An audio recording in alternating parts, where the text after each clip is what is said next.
Doctor Prateek Joshi భారతదేశంలో తన వైద్య వృత్తిలో మంచి స్థాయికి చేరుకున్న కుటుంబానికి మరింత భవిష్యత్ ఇవ్వాలనే ఆశతో లండన్ వెళ్లాలని నిర్ణయించుకున్నారు. అన్ని ఏర్పాట్లు పూర్తయ్యాక తన భార్య, ఆమె కూడా డాక్టర్, ఉద్యోగానికి రాజీనామా చేసి 3 పిల్లలతో కలిసి కొత్త జీవితం కోసం సిద్ధమయ్యారు. బై ఇండియా అని 3 పిల్లలతో, భార్యతో తీసిన చివరి సెల్ఫీని తల్లి, తండ్రి, స్నేహితులకి పంపారు. అందులో చిరునవ్వుతో ఉన్న ఆ కుటుంబం ఎవరూ ఊహించలేదు అదే వారి చివరి ఫోటో అవుతుందని. కాని వారు తమ గమ్యాన్ని చేరలేకపోయారు. వారు ప్రయాణిస్తున్న విమానం ప్రమాదానికి గురైంది. ప్రయాణం పూర్తవకముందే కలలు మేఘాలై మాయమయ్యాయి. వారి అందరి జీవితం ఒక్కసారిగా ఆగిపోయింది.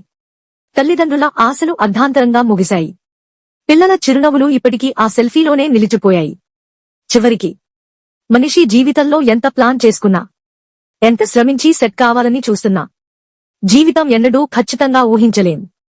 ఒక్క సెల్ఫీ, ఒక్క ప్రయాణం, ఒక్క దురదృష్టకర ఘటన, ఒక తరం ముగింపు. ఈ కుటుంబం నెరవేరనివ్వని కలల జ్ఞాపకంగా మిగిలింది. ప్రేక్షకులకు చిన్న సందేశం: ఈ కథ మనందరినీ గుర్తుచేస్తోంది, జీవితం ఎంత అస్థిరమై ఉందో. ప్రతి క్షణాన్ని విలువైనదిగా మార్చుకుందాం. మనవాళ్లతో గడిపే ప్రతి క్షణాన్ని ప్రేమించాలి. ఎప్పటికైనా చెబుతామని వాయిదా వేసే మాటలు, కలలు, ఇవన్నీ ఒక్కసారిగా శూన్యమవకముందే వాటిని నెరవేర్చుదాం.